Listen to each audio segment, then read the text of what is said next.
record on this computer. Yeah, I can record on this one. It's weird because my Dell account will let me record. Now I know. Boom, Lord. Okay. Can you hear me, Coach? I think your mic is muted, or can I unmute it? There you go. Oh my goodness. Okay, so what happened was I have my Dell account too. I have a Dell Zoom and then I have my Gmail Zoom. And my Gmail Zoom does not let me record. Okay. Gotcha. Thanks for your patience right there. Thank you so much. We got it. All right, let me get this. All right, we are back. We're recording now. We're live. Welcome to eHoops Performance, everybody. I have a special guest from Chicago, a coach. She's doing some amazing things in Chicago. She's coaching a community college, and she's providing a lot of basketball opportunities for semi-pro and pro basketball for ladies of all ages. And I really want her to tell her story and to share her passion with us, and to educate us about the opportunities that she has and continues to grow and have for the future, because she's got so many ideas. We talked on the phone the other day for about 2 hours just about basketball. So crazy. Coach Shajuanna Jordan, thanks for coming on the show. Well, thank you so much. This is such an honor, honestly. I would not have expected for someone to see what I was doing and deemed it as being good or anything like that, because I do it from the heart, and I don't have any other hidden agendas or background things that I have in place of those. So it's awesome, and I thank you for this opportunity. I am from Chicago, Illinois, the best city in the state of the United States. We're working on it. I mean, we're beautiful, we're big, and we have a lot of opportunities for everyone in any situation. And the one that I wanted to provide, I will be again to tell you about that later on. But I went to Simeon High School. I played 3 sports for 4 years there. I was a top 10 student athlete, hence the word student first.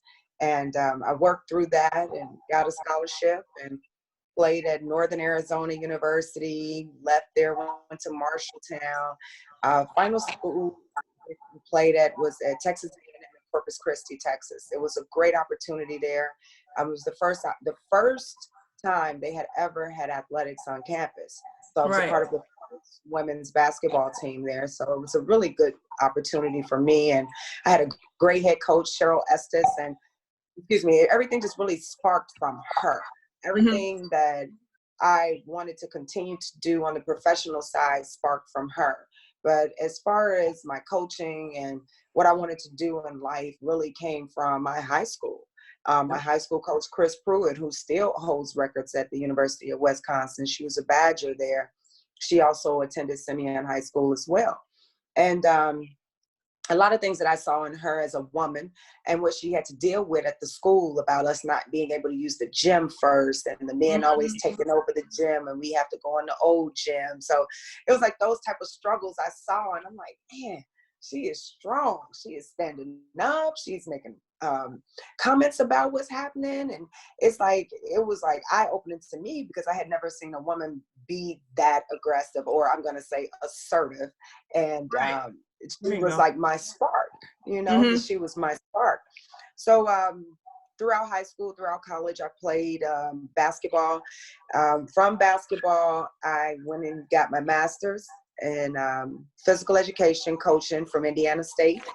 I actually taught PE one-on-one classes in exchange for my tuition there. So I had a graduate assistantship, and that was an awesome opportunity. And I would say that's where my spark for wanting to coach basketball came into play.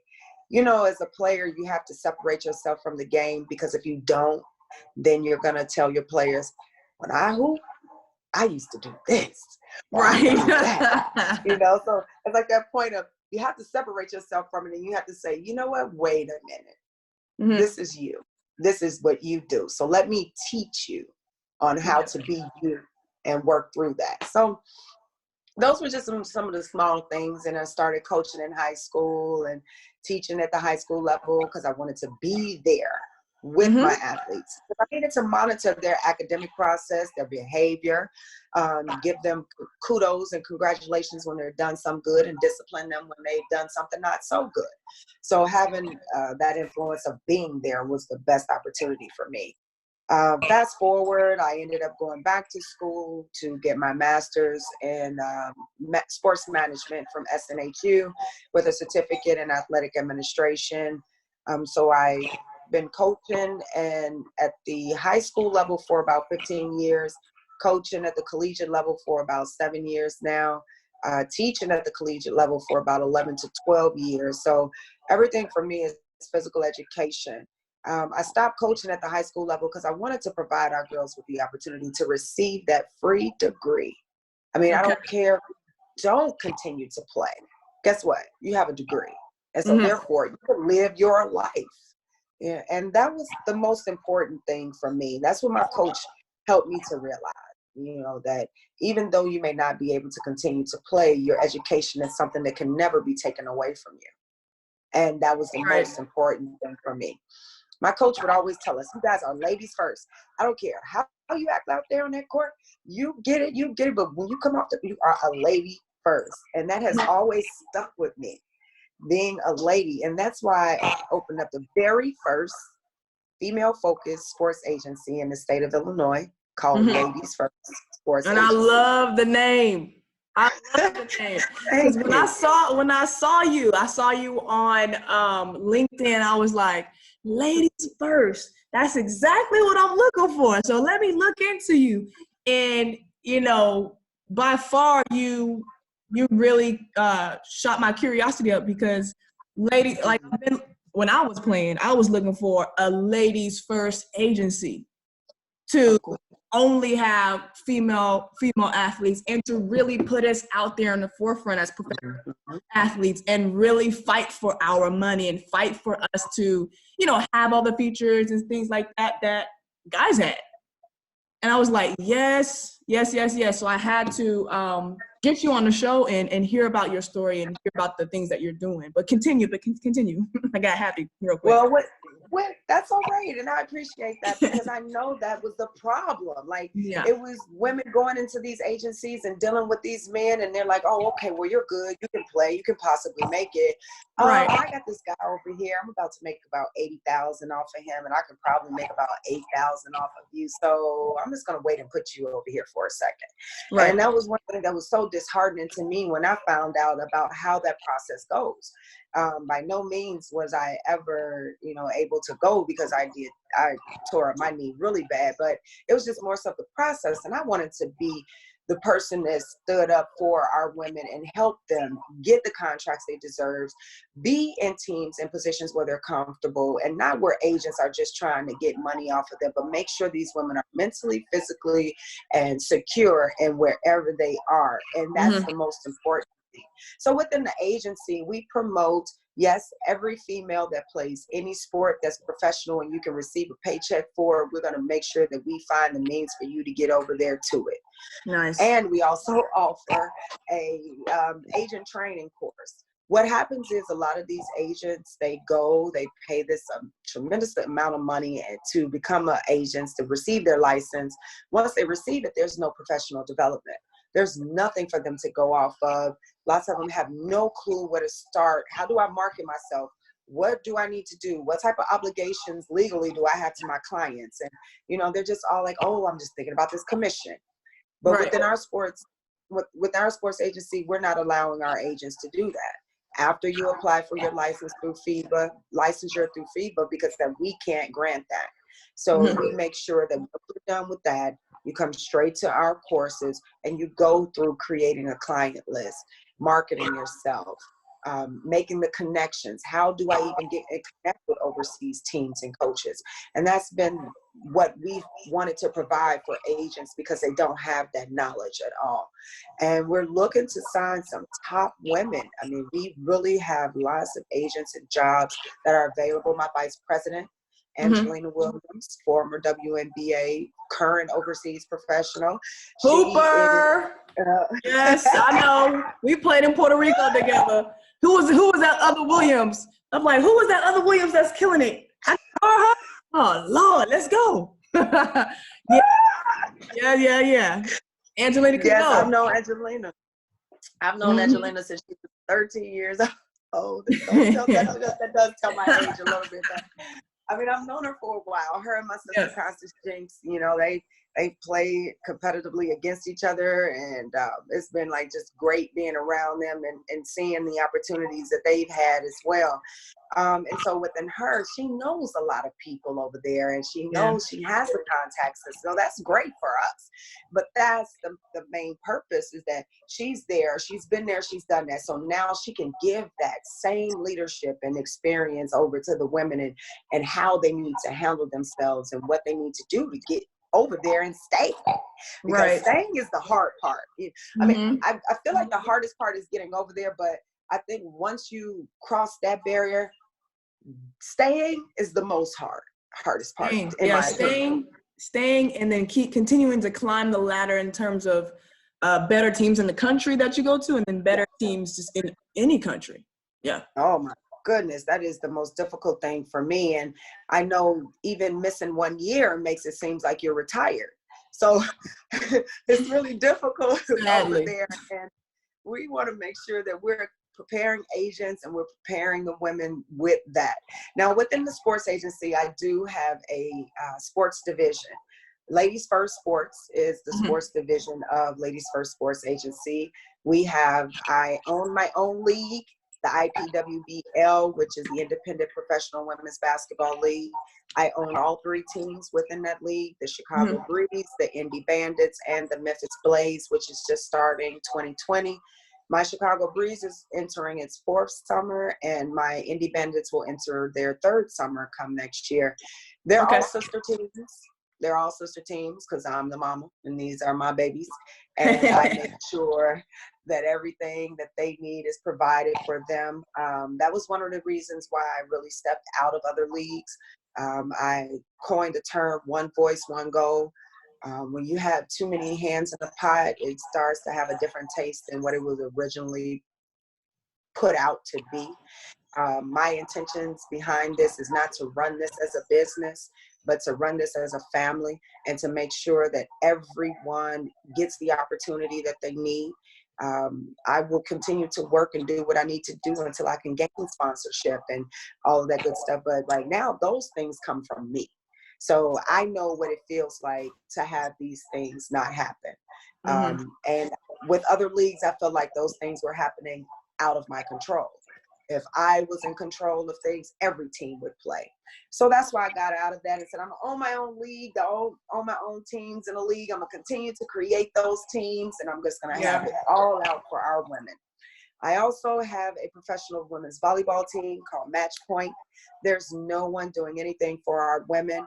We have a combine coming up June 13th in North Carolina in Greenville. So that's a lot of stuff that I'm having for my women. We also have a FEMBA 30 plus international team that we want to start for women to help them to stay in the game as well. That team will be strictly off for sponsorship because we go to big places like Spain and Finland. So it's a huge thing, but it's for those women that want to just continue to stay in the game and play. I mean, competition is competition. And I feel like at any point where you feel like it's not, then you need to stop playing. Right. You've met your match. You've met your match. Go ahead and just sit down and just forget it. I'm done with it. But that's what we do, and that's what I do. And I have a bunch of women that are behind me, my staff at Ladies First, my vice president, and my director for volleyball.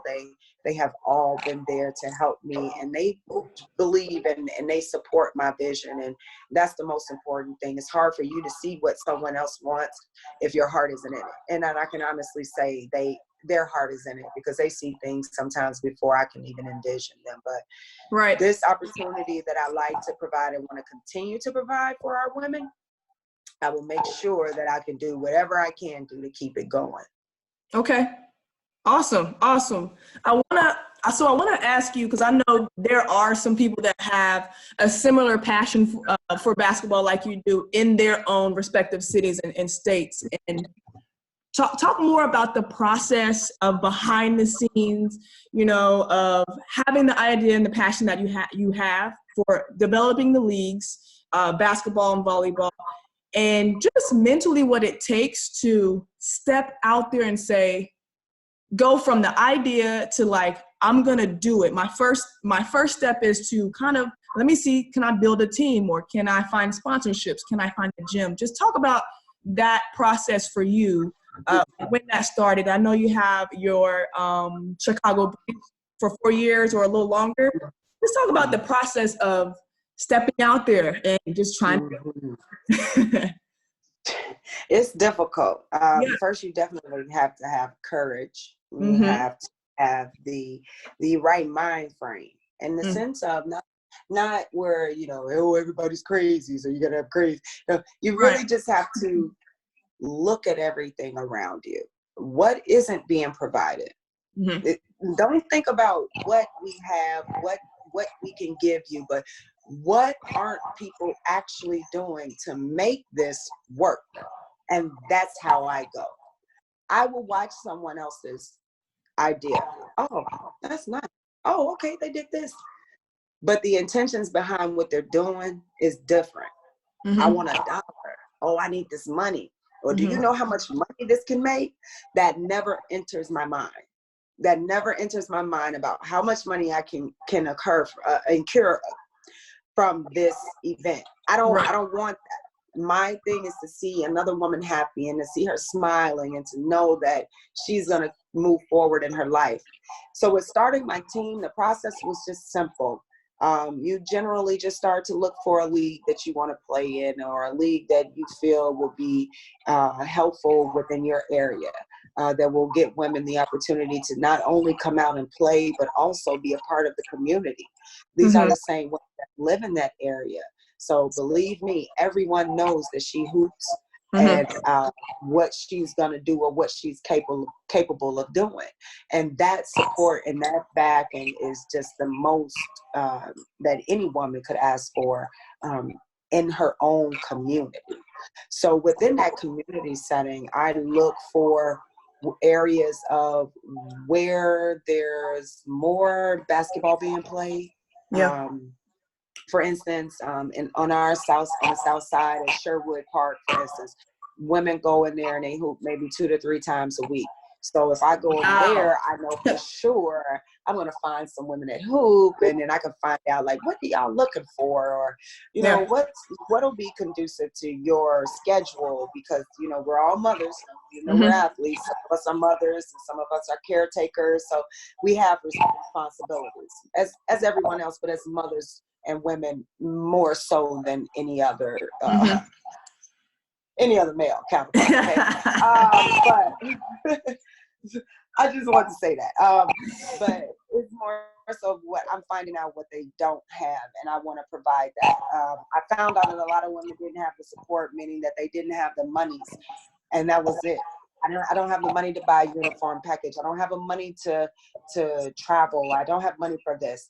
And so when I brought on the Chicago Breeze, I told the women up front, this team is about experience and exposure. We're looking to help you obtain a job overseas, Mm-hmm. not to pay you to pay your cell phone bill every 2 weeks, this little $50 or $75. And I'm just being honest with you, because I mean, playing on a semi-pro team, you can't expect thousands of dollars. You really have to expect for what you're worth, or what the coaches and general managers deem that you're worth. Mm-hmm. So I don't pay my players at all. Mm-hmm. I provide everything for them: Mm-hmm. hotel, meals, travel. I mean, uniforms, everything, shooting shirts, everything that they need to go out there and perform, so they can obtain the game film. And then I can send this game film out. And then that way we secure the bigger bag. Right. We make sure that you have a contract and you're able to go over. And then it definitely works out, because most women aren't really even looking to go overseas. They just want to continue to play competitive ball. And that's Mm-hmm. fine with me. And so now I have women that are uplifting other women that want to be in that position, but telling them like, it's really not for me, so you go forward. So mainly just the process of making sure that you're providing a need and you're not looking for some type of return or in return on an investment that you feel. Because as I stated before, when I started my teams, I don't have sponsorships. I didn't have anybody saying, hey, you know what, that team sounds great. Let me give you about $5,000 to get you started. Or let me donate some equipment for you. Or let me, none of that. None of that. I mean, even when I joined the league, I was still paying for my gym. I was assigning my own officials. I mean, what did I need to join someone else's league for? To pay them to use their logo? Mm-hmm. I don't understand that. You're not assisting me. We don't get hotel discounts. So those are all the things that you have to look for. How are they going to actually help me with my endeavor versus how are they wanting me to pay them for being a part of their league when all I'm doing is just promoting them, but I'm not getting anything in exchange. Right. So that was one of the main reasons why. But when you start small, you always come out with something big. And to be honest, the biggest thing that I came out with my Chicago Breeze team is that I actually graduated over 14 interns throughout the 4 years that we've been in existence. And that is the most rewarding thing for me, to know that these kids come in, get their experience, help me level up, because I'm really not too in tune with all the new gadgets and Snapchat. Right. You gotta have some young folks around, Flair. That's fine. You gotta have them. They have to be there because they're the only people that know how to relate to their people. I can relate to my people, but they can relate to their people, their generation. So I just love the fact that, you know, every year I keep getting these interns, and they're coming from all universities, Notre Dame and University of Michigan, and right here in Chicago from DePaul and Loyola. So it's awesome for me. I'm even getting out of state. Now my Memphis team is filling up with interns, but it's just more so that's the most important. Like, you don't have to always play sports, but you can work in sports as well. Yeah, right. So, you know, then that was just hence my term, girls become women, #girls become women, because we do. Eventually we do.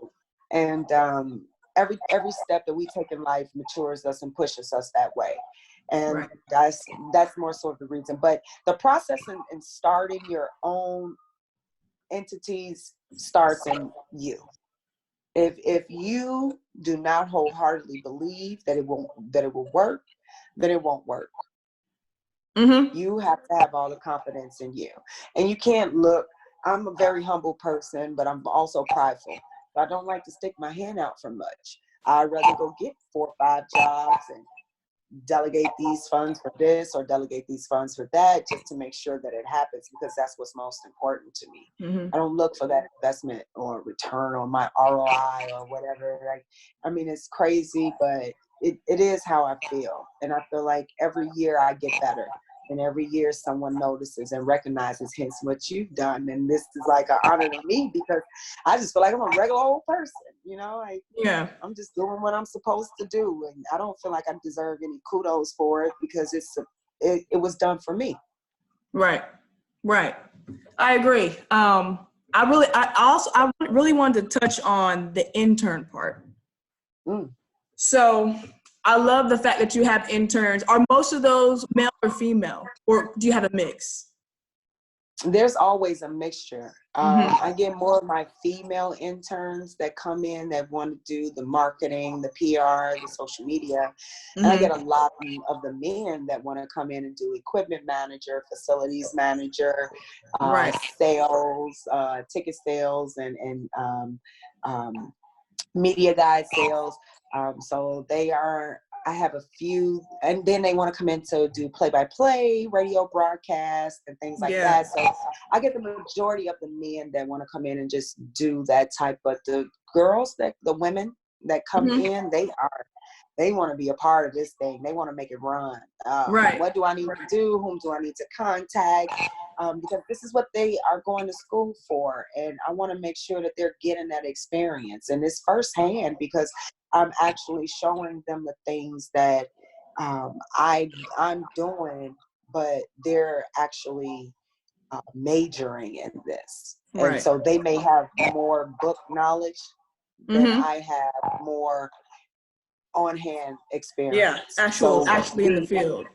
And we work on it together. So it's a good correlation for us. Well, I like that because you're not only creating these actual athletic opportunities for more women, but you're also creating opportunities for more women to get involved with the sport. So let's say if they, played in high school and didn't go on to play in college, or if they even played in college and didn't get to go overseas or play professionally, they can still be in touch with the game some kind of way for women. And that's good for us to see more women like us doing broadcasting, doing play-by-play, doing marketing, doing behind the scenes, and making our women's sport continue to flourish.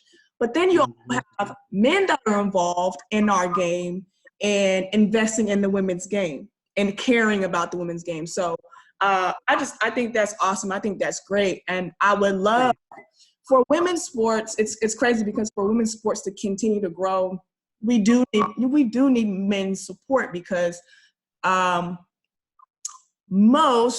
would say a lot of men just only watch basketball. And if we could get more men that are out there that are working behind the scenes with us, that are actually playing NBA and playing overseas, to start the talk about women's basketball, women's volleyball, sports, to get more recognition and to get more sponsorship, because we need it, right? Yes.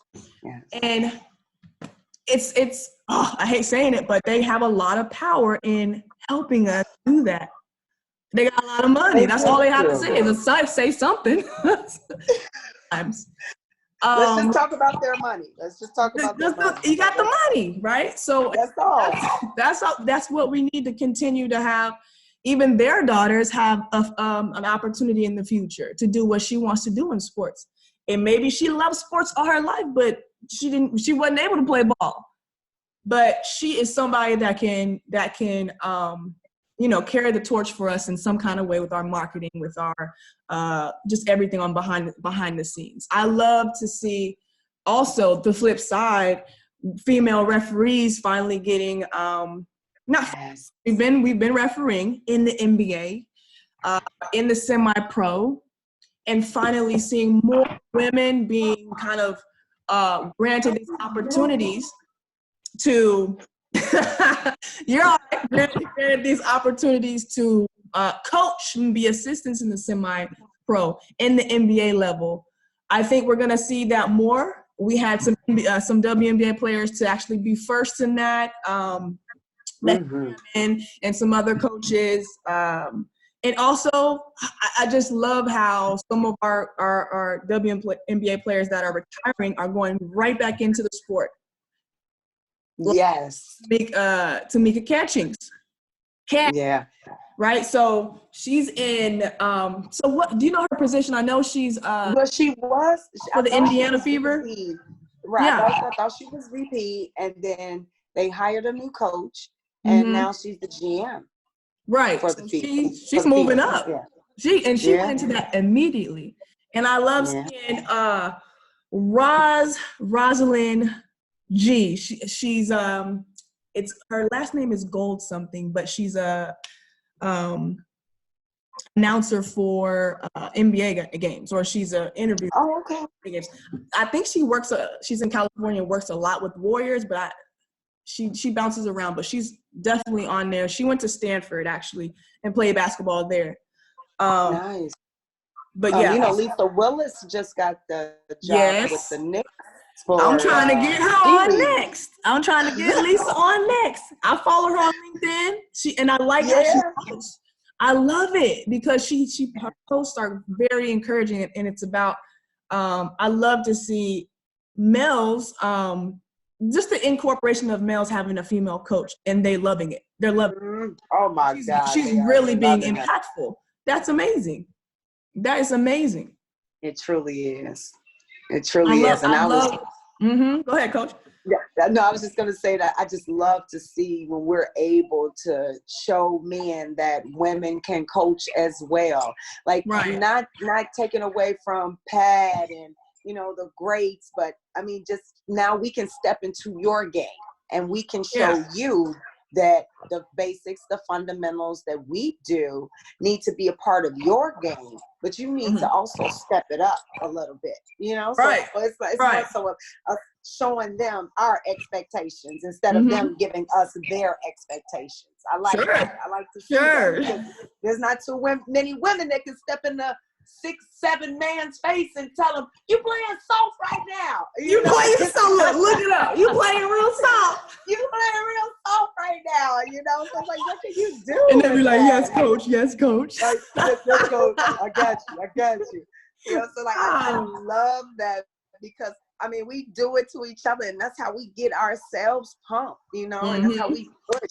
So you can push another woman. Oh, my God, I know you can push another man, especially to be more than what he has the potential to be. Is what we've done our whole life is push our kids, push our friends to be more than what you can be. And if more women could keep that movement going, oh my God, it's like so empowering for us to be able to step out the shadows and say, all right, here we go. This is how we get things working. Yes. And you know what's crazy is now some young girl that's in middle school or even a 5th grader can look and see, is that a woman on the men's basketball? Dad, does she coach? Yeah, she's a coach. Now she's got that. I wanna be assistant coach for the Warriors when I grow up. When have we ever been saying that? Because we didn't see anybody. No. So we didn't see anybody, but now we're being, now young girls can see women broadcasting and doing football games, interviewing the football players, baseball players, hockey players, right? So that's amazing just for the generation that can see that and grow up and have less limiting thinking abilities or less limiting goals. Because I always wanted to be a basketball player, a professional basketball player, but now we can say those girls have the opportunity to actually see it being done and see, I want to coach men's basketball, right? Specifically, like there'll be some girls like, I want to coach with the Knicks, like Lisa, like Coach Willis. Why not? And I think that's amazing. I love it. Yeah. It's that we have to make sure that they see them. You know, they have to see what they could possibly be. And that's the most important. And what I do differently is that with every professional women's team that I have a girls academy attached to it. So with the Chicago Breeze, I have the Genesis Girls Basketball Club. With the Bandits, I have the Banditos Girls Basketball Club. And with the Memphis Blaze, I'll have the Memphis Flames Girls Basketball Club. And what we'll do, listen, I'm telling you, I gotta have them because they have to see that one day I could potentially be in this position and one day I am going to take over this entire game. You know, I want them to feel that way. So what we do is only through interleague games, we have our girls travel. We do 5th and 6th, 7th and 8th, and we'll allow our 7th and 8th girls to travel, 7th and 8th grade girls to travel. So when Chicago plays Memphis, the Genesis girls plays the Flames.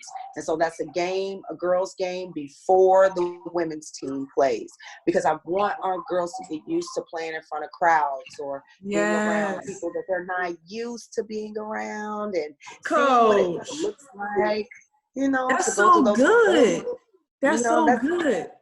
Because kids really get nervous. They really get nervous of the crowd.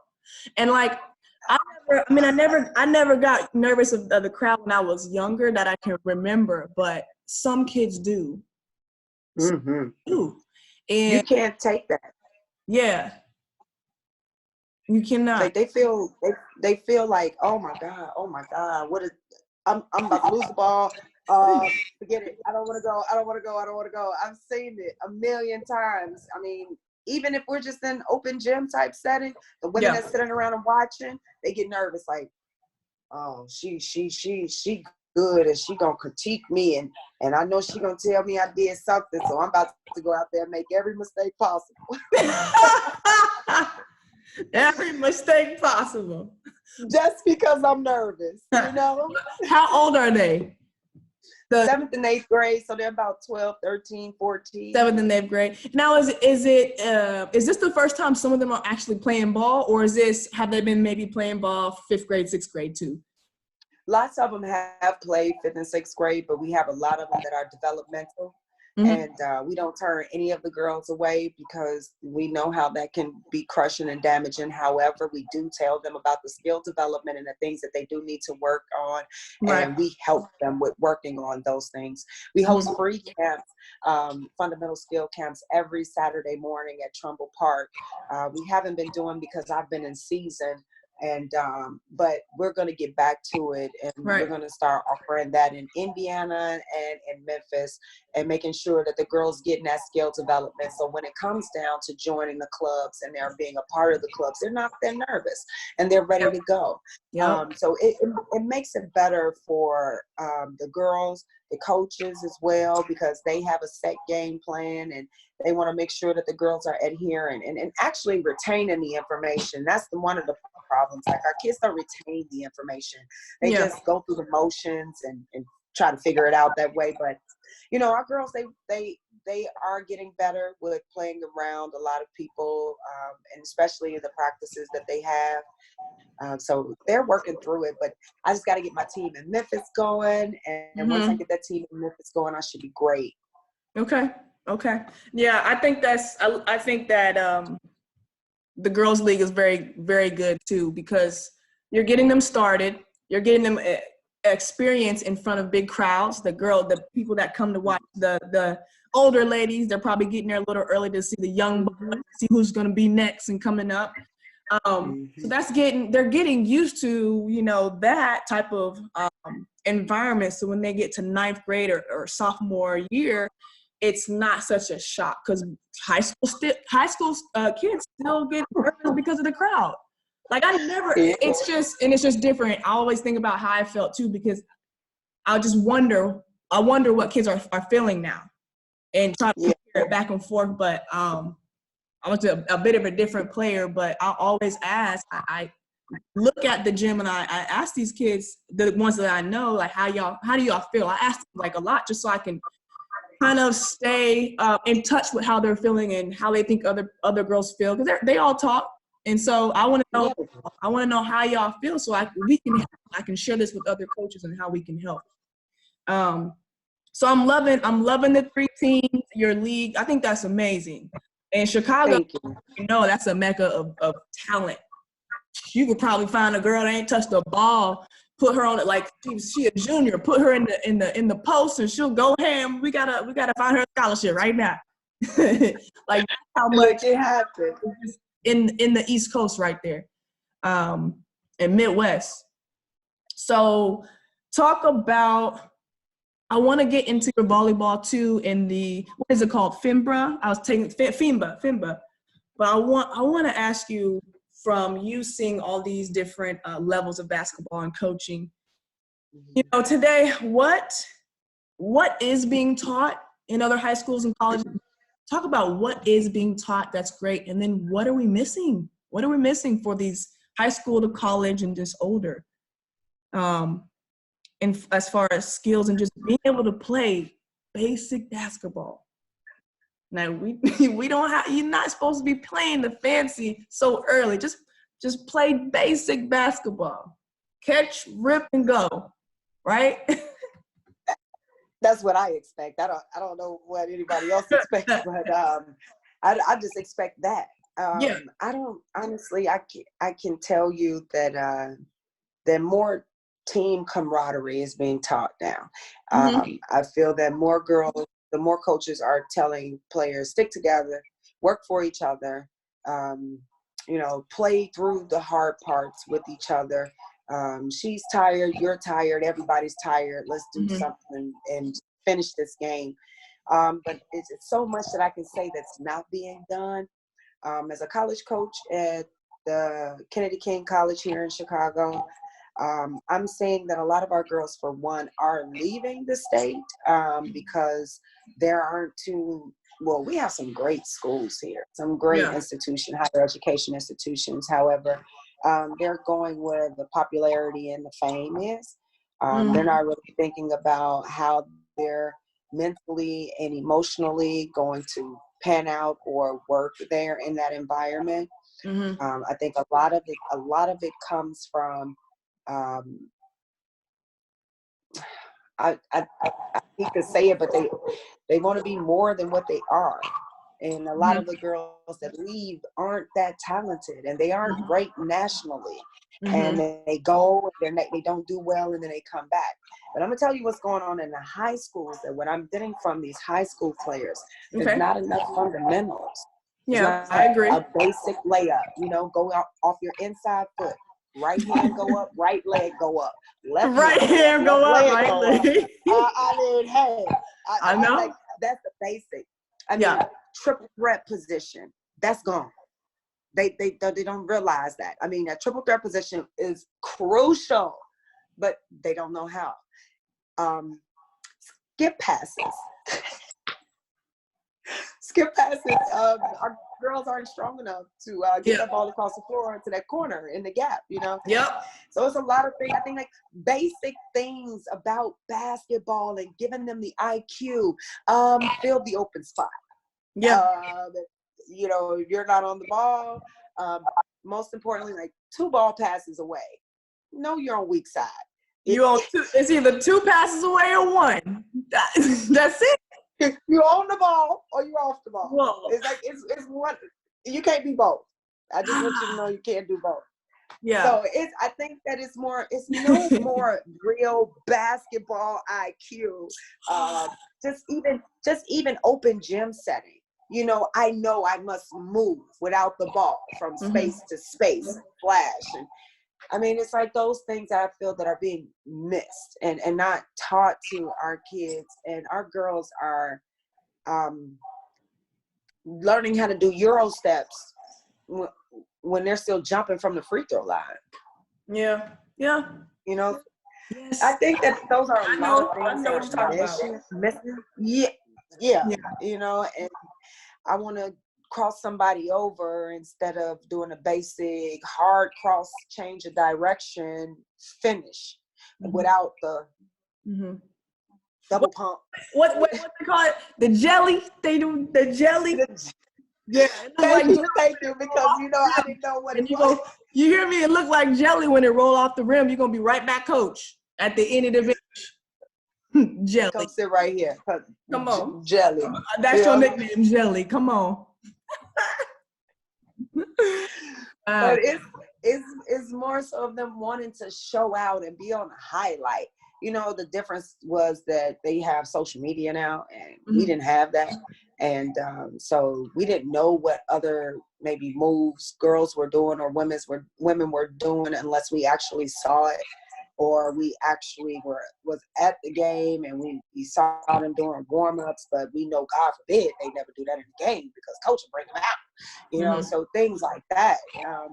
I think that's the difference. And now every day somebody wants to be ankle breakers on YouTube, Instagram, and I think it takes a lot away from it. But in other instances, I think that it brings a lot to it. I mean, it brings a lot of exposure. It brings a lot of talent showcasing of what our girls can actually do, and how capable we are of blocking shots and how capable we are of grabbing rebounds. I had one player that played for me. Well, she still plays for us for the Chicago Breeze. Akaya Taylor. She played at the University of Michigan, the Spartans, and she played when we were in the GWBA. She grabbed 21 rebounds one game. Ooh. I mean, literally. It's on YouTube. So if y'all don't believe me, you can go back and count every last rebound she got.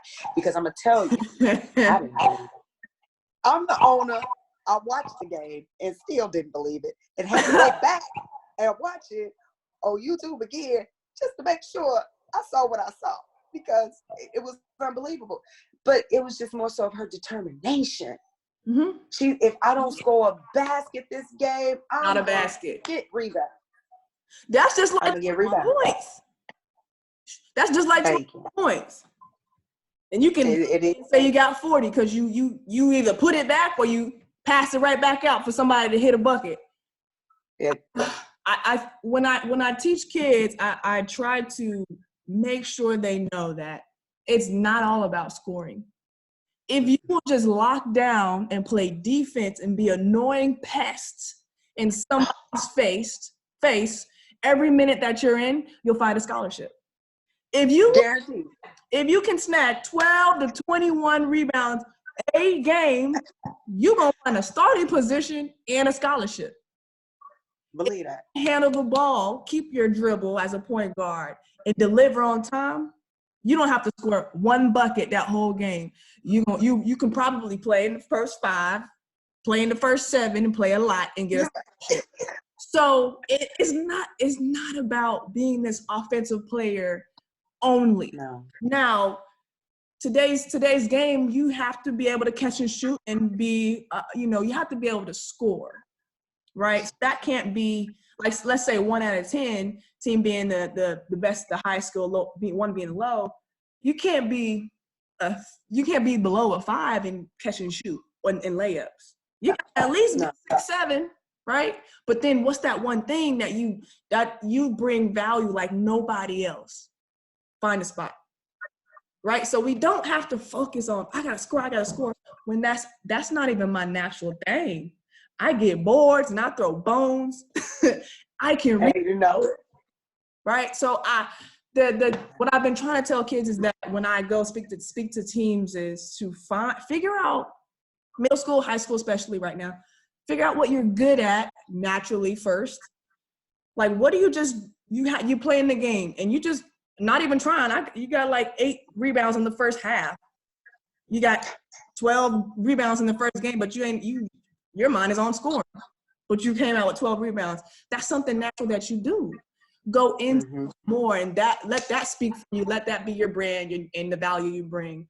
Or you just have a Jason Kidd type of knack. You have a Tarasi or a Sue Bird type of Tisha Pinachero type of passing ability, and you love it. Like, who loves passing? Not a lot, right? But when you can make that dime pass, it looks so sweet. Ooh. And coaches, they got to understand, coaches need people to fill those roles for a team. It's like a puzzle. Every puzzle piece has a different value. And you have those 1 or 2 players that they're going to score. That's what they do. They score, right? But they need the ball to be passed to them in the right area. And they also need the ball possession, so they need the rebound, right? And then after we score, we got to play defense. So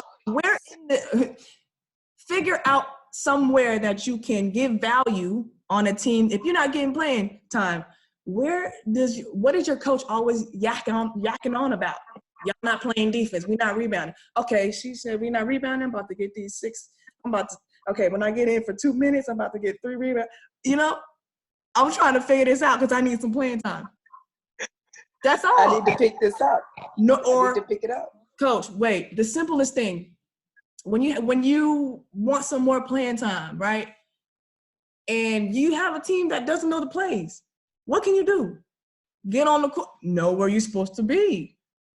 Just know the plays. Just simple, right? When somebody don't know the play, they looking down the bench. Who knows the play? Okay, I know you. She know the play. Come on in. That's all you gotta do.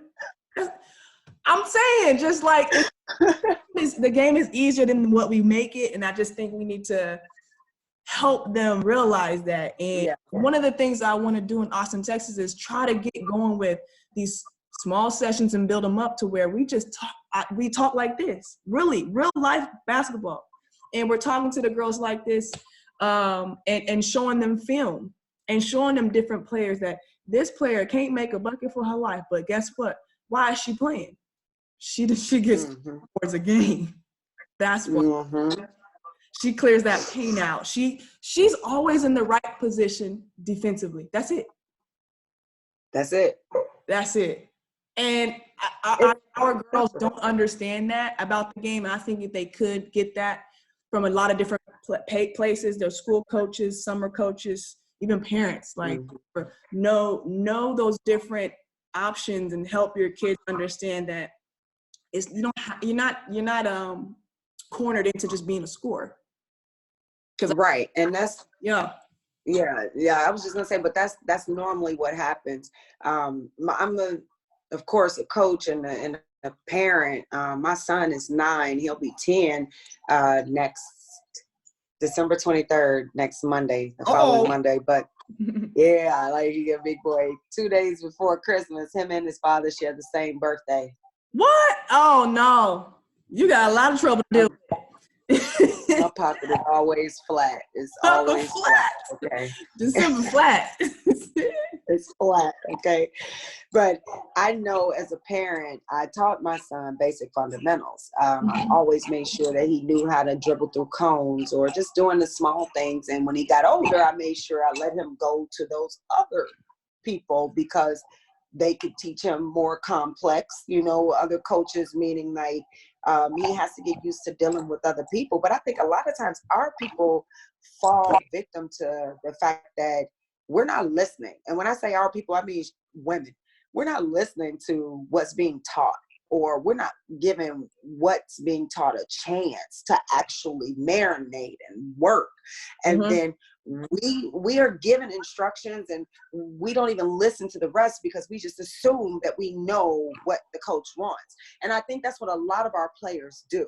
They assume, okay, because I start off the sentence as such. Remember what we did in practice the other day, how we went over blah, blah, blah, blah, blah. Oh, yeah. I got a coach. I didn't even finish. We went over a lot of things in practice today, but I don't know. So that's what I'm saying. Like a lot of those things need to transfer. Just let it marinate for a second, and then listen fully. And I think that's what we get lost in a lot with our women and about our girls as well. With that younger age, they get lost.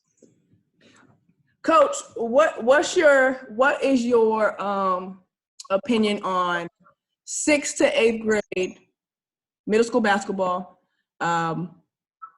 playing man-to-man versus zone? They must play man-to-man. They gotta play man. They have to play man-to-man because that zone makes them lazy and gives them no IQ. They don't know how to. First of all, we need to teach kids the difference between weak side and strong side. Like they have to understand that strong side is where the ball is. Weak side is where the ball isn't. And if they're constantly stuck on their man like glue, then you oh my God. And because that zone, you have an area. Play the area. Don't worry about the individual that comes in your area, but play the area. No. Playing air, guarding air. And so that's what a lot of the kids say. You told me I had this area over here, so I didn't have to go over there. But I think that they definitely have to play man-to-man. There's no way that they're going to survive this game with playing a zone. Zones are okay for certain strategies, but you have to learn how to play a player straight up. I agree totally. And they have to learn this because they have to hear these terms of strong side, weak side, close out, passes away, one passes away, hand on the hand up the line, help and jab back. Before they got to hear this early and often, a lot of times before they get to 9th grade. They cannot be in high school and have no clue what that means. Thank you. Also, it makes it harder for our coaches in high school that are really good coaches, and they know what to do. But now they really can't coach like they want to because they got to start from here. Right? I wasn't even on the screen. They got to start from here with the man-to-man principles. So now we have to run zone because it's gonna take years to get. You know what I'm saying? Oh, These kids, it doesn't matter. Sixth grade, seventh grade, eighth grade, if they mess up, because they got years of hearing the same stuff. So when they get to high school and they hear it for the fourth year in a row, like, yeah, okay, I know what you mean. I know what that is. I know what you. Exactly. I've heard that before. I know what you mean, and I can make the adjustment now. Not and it's a physical adjustment, and it's not mental now. Right, so it's gonna be mental. It's gonna be mental in middle school, but finally, when I've heard it, I know what you're talking about. So I have to physically just get to the right spot and move quicker with the ball, and blah blah blah, rather than ninth grade. What do you mean? No, they have no clue. It's too late, and it's hard. It's hard because it's like, as a college coach, that's what I have to do. I have to go back to the fundamentals. So every 30 minutes of every practice I have for the first 30 minutes, I have to go over basic passing, stationary passing, ball handling, pass and shoot, pass off the dribble, 3-on-2, 2-on-1. You know, it's just things that I feel like I can go through maybe 20, 30 minutes of fundamentals just to loosen them up, to get them ready for the next drills. But I'm having to spend sometimes 45 minutes on those drills because our girls are coming in just underdeveloped. Yeah. And I think that's the main thing in girls basketball by far at all levels. It's the development, skill development, and then developing that IQ. But it's really starting in the middle school level, because that's when we kind of first get basketball experience. And if kids aren't playing, if they're not growing up in the AAU family, right? They play in fourth grade, fifth grade basketball. Even some middle schools, I know private schools have a sixth grade, but some public middle schools only start at seventh grade. So they're not they do the ball until seventh grade. You got to teach them then. Seventh, eighth grade, that's only 2 years, if they're not active in basketball before that.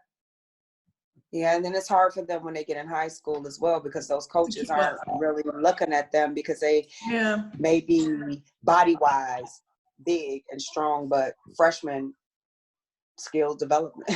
So can't teach that. You got to teach. You can't teach hard. You got to teach skill. Mm-hmm. And I think that's what a lot of coaches waste their time on, motivating and pushing. And so when I have to stop teaching you X's and O's to uplift your emotional state, it's always a lost cause and a hard balance. Mm-hmm. That's a tough balance. It's a very tough balance. What I've always wanted to do is get to one of Notre Dame's practices, specific teams, Notre Dame and UConn. Like, what is it? Like, really, what is it that makes them different? Because they have athletes. He'll have a few McDonald's All-Americans and not a few, maybe some years a few, and then some years a couple more, versus these other teams that have many McDonald's All-Americans but don't really show up in the tournament and go far as far as we're supposed to. Like, what is it about that? What is it? I think Joe got some type of secret sauce. It's some type of secret sauce. That Connecticut sauce. I just don't understand. I mean, girls will pass up an opportunity to be a superstar at another institution, but go sit the bench for 2 years. But then coach is so crazy. We won't know them for 2 years, but as soon as they get to a junior, they balling. That's fine. Senior, they balling and they go into the WNBA, but they only really played like games 2 years. Exactly. So please, somebody tell me what are you teaching? What are you doing? And I know it's nothing huge. I know it's nothing fancy. I know it's something very small, but it's very consistent. And you just can't get past. There's no let up. And the way that he recruits, he's recruiting with character. He's got a group of coaches that really can see character through how you play, and they just know. Like, kids got a chip on their shoulder, and even if they could have went to somewhere and been a very number one person on that team, superstar. There's something about them that's very humble, that they're willing to work. Yeah. So, I don't know, but I need to get to some practices. I need to see that in the making myself, because I don't know. I mean, I've been to Pat Summit practices before. Actually had the opportunity to meet her, and it was intense. That was when, dang, I got to. They must just be they've got to be way harder, for sure. Practices. I think, a lot of times when you have visitors, you're a little bit nicer, but I don't think she held back for us at all. No, they not. Summit and then Gino, and then we ain't got time to be pretty for y'all. We got to keep these championships rolling in, so can't miss a day. I mean, you're right, and it's just it's really intense. I was there when Shamika Holtzclaw was on the team, and Candace Parker as well. So I was actually had the opportunity to view her practices, within a year spans of each other, and they were all pretty much the same. Intense, listening, perfection. You're not in this area. You're not in this spot. This is where we're jumping. This is the defense that they play. This is how we're going to execute. And it was more so of when she spoke, they listened. And it was not a rebuttal. There was not a what if. Because if that scenario happened, she'd let you know if it was going to happen. So it was more so. I mean, it's just more so of that is something that those women I saw, they respected that woman, and they made sure that they listened to everything that she had to say, because it was important. And they treated everything she had to say as if it was important. And so I think that within that portion of it, I think that's what a lot of these girls do. They look at the past success of the coach. They look at the coach's own background. They look at the coach's history with their own family. How do they treat their family? Is their family even present? What type of life do they lead? Or what have they done? What have they been involved with? I know when I was getting ready to go to college, that's exactly what I did with a lot of my coaches, because I wanted to make sure that if any of my coaches were parents, that they completely understand what it would feel like to lose a child or not have a child, or misplace a child, or do anything damaging or demeaning to a child or a woman or someone that is coming of age and doesn't have a complete outlook or full aspect of what I'm getting myself into. And I think that's what a lot of those women do. And I will probably say, it's just a speculation, that same thing happens with Gino. I mean, he's a man. Lots of times I've never had a male coach, so I could never empathize with somebody or empathize with them, because I don't know what it's like, because I've always had female head coaches. But I can assume coach with a man, it would be different. To be coached by a man would be different. But it's more so of your comfort zone. How much are you willing to step out of it? And who can push you to that limit? Yeah. Yep. I need to learn some. I need to learn some of their. So what was your experience like with your coaches? So I grew up with both coaches, male and female, mostly female. Was my coach growing up until high school. So I really learned the game from her. She played basketball in Hayes, Kansas. So I was a basketball baby. She was playing while she was in college, and I was in the stands watching mom with somebody.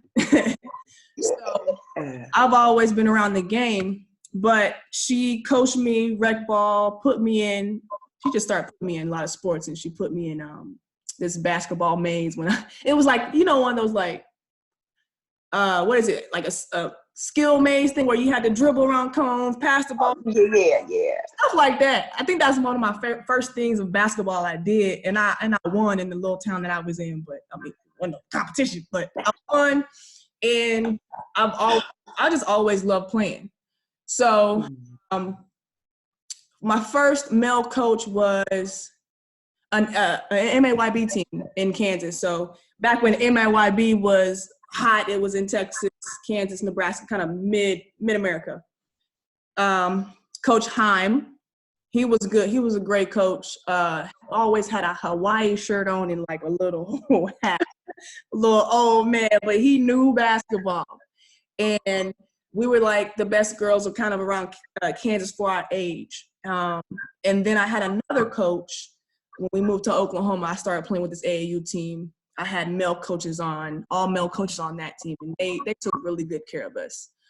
We had one coach that pretty much provided everything for us for traveling, like you, awesome, traveling, food, stipend, just jerseys, everything we needed to just go out there and showcase the talent. And then we had the X and O coach, Coach Chris, Coach Durley, and he was just smart. I mean, and when I got, like, I didn't know, you never know, right? So I got to college, and I really didn't understand that my AAU coach from freshman year, really eighth grade year, all the way up to my senior year, has set me up to be able to play with those girls at the college level. As far as man-to-man principles, I knew how to move with the ball, like just basic stuff that is going to get a freshman on the floor at some point in her freshman career. Just that stuff. But it was good. It's hard to explain because it was just, I don't know how to explain it. We just had different relationships. We knew that Coach Chris was not playing, but he loved us. He was not playing. We was going to run. We were going to do this, but we needed to get our act together and do stuff right. It was nothing going to get past him. No being late, no walking in late and you walking in and then going to sit down and none of that. And but see, the whole thing was the organization, they getting on parents too. So parents don't want to come in and mess either, right? So okay. I was always on my mom, like, Mom, I can't be late. I hate being, I hated being late, but yes. My mom, she will tell you that we probably argue just because we was late. Not even argue, I was just pouting over in the corner because we was late. But that's my son. Yeah. And then I don't know. So female coaches, I had some hard coaches. And then I've had some not so hard coaches, but for a male to female perspective, I just wanted a coach that would tell me the real. I want to help me improve. Don't, just because I'm a good player, don't just be telling me I'm good. Tell me when I'm thinking it up. Tell me when somebody else on the other team is better than me. This is what killing you. She better than me. Tell me the real. She's better than me, or they might know how to push my buttons, tell stuff like that. But be 100% with me. Don't let me get away with stuff. If you know I'm a better player, do not let me get away with that. Female or male. Okay. And then drive me to be better than I could think of. Drive me to be lazy. The second I want to be lazy, please get me. And I wish that one thing I do wish for that would happen in college is that, I would have been tugged on a lot more. Like, come on, get up and let's go shoot before your first class. Okay.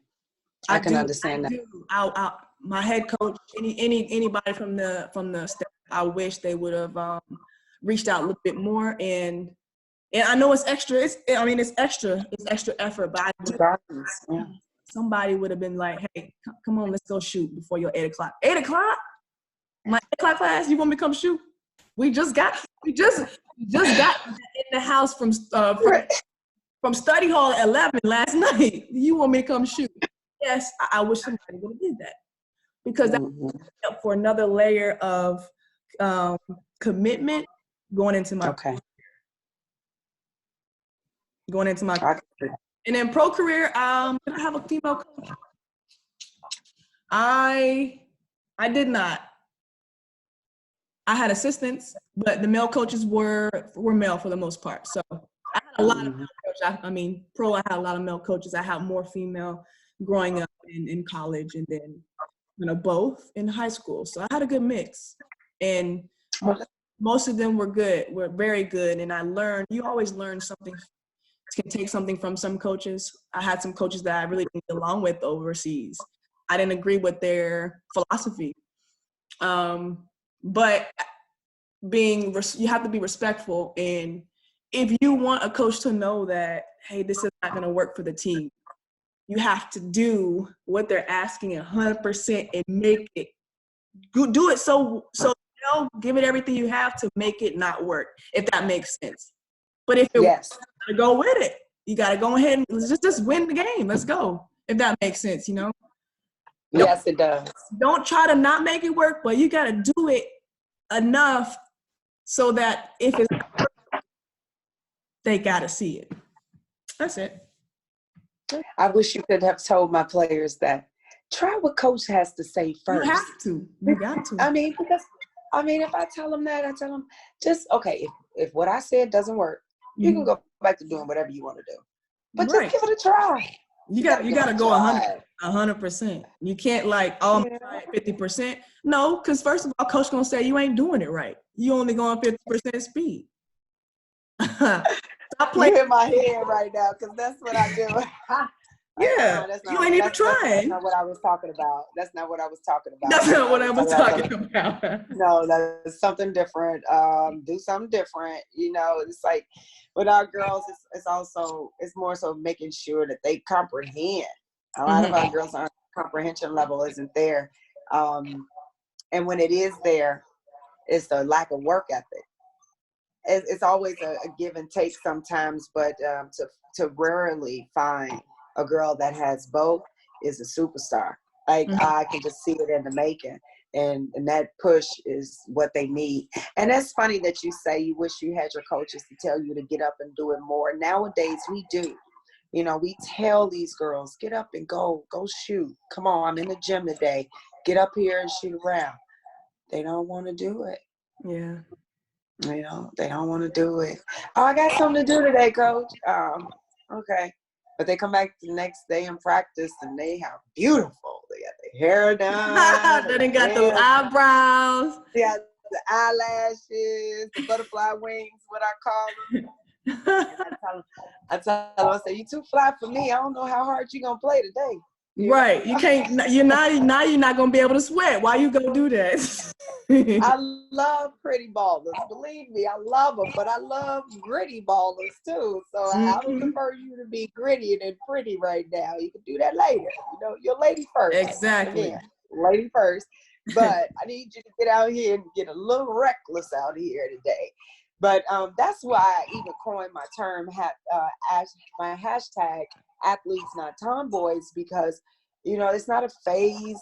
We're not tomboys. We're just pure athletes, and people lose sight of that. Like, oh, she's just acting like a little tomboy. No, I'm an athlete. Like, girls are athletes as well. Women are athletes as well. So that was more so the reason why I started with my line of athletes not tomboys. I really wasn't expecting for it to go anywhere or do much, but everybody like it. So like it. Hey, I'm just like, hey, I'm gonna send it out to you. I'm gonna send it out to you. Okay. I'm gonna send it out to you. Put it on the screen. There you go. Nice. Hashtag.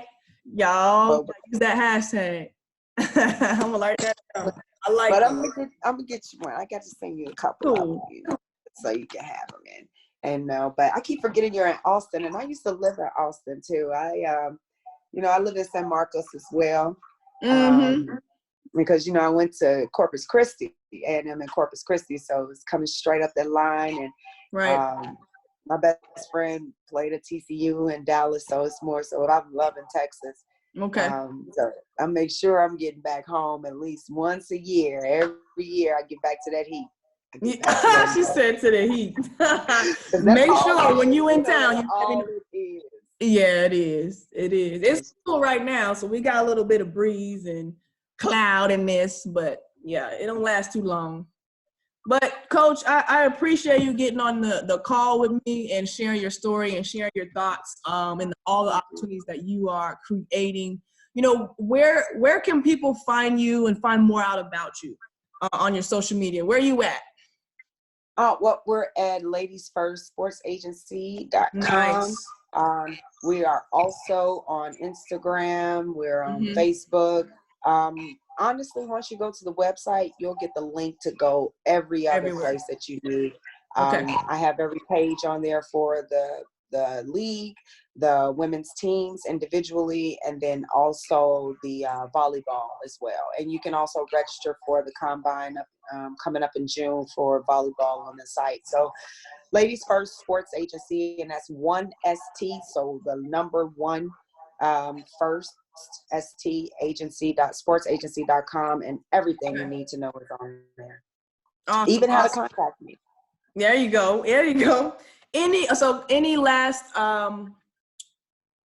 advice for female athletes trying to pursue that career, and even females that are coaching, that are doing marketing and just kind of the background, but still want to work in sports? Any encouraging words for them?